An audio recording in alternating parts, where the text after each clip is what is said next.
Callaloo, The Trickster and the Magic Quilt, written by Marjuan Canady, illustrated by Nabeeh Bilal, narrated by Marjuan Canady.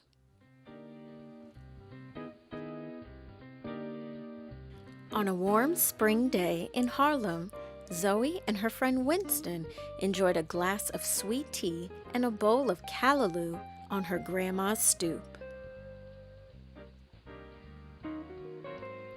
"More sweet tea, chillin'?"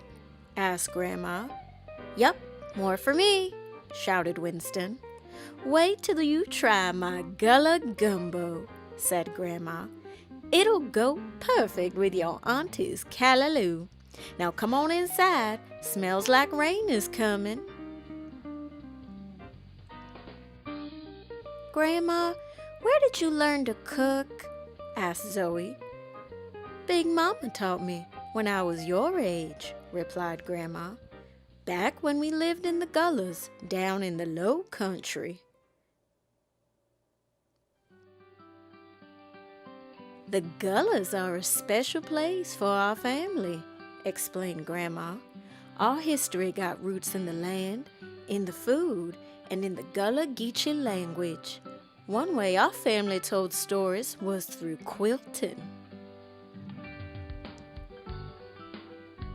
Grandma reached into a box, revealing the family quilt. The quilt was a magical window into the past. It was the one thing that kept their family together since the 1800s. The patterns represented their history.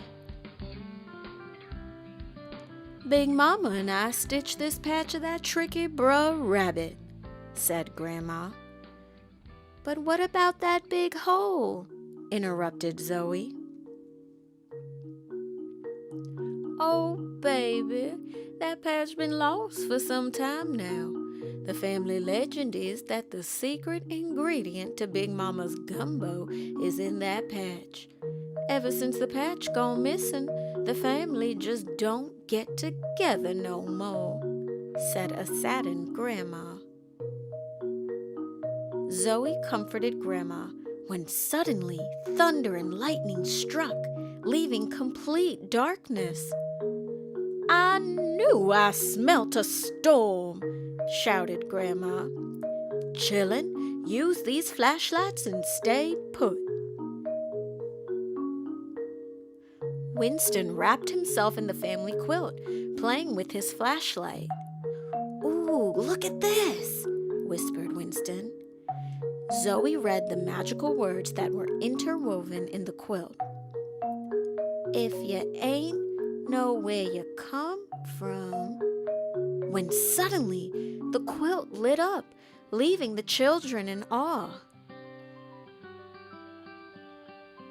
Magically, the storm stopped and the lights flickered on. "Oh, thank goodness," praised Grandma. "Chillin', go to the African market on 116th and Lenox and fetch me some okra," said Grandma. "I'm fixin' to finish my gumbo by sundown." Zoe ran out the door, followed by Winston wrapped in Grandma's quilt. "Zoe, Grandma's quilt has magical powers. I think it wants us to find that bruh rabbit guy," proclaimed Winston. "No way," replied Zoe. "There's no such thing as magic." "Sure there is. Just say the magic words," begged Winston.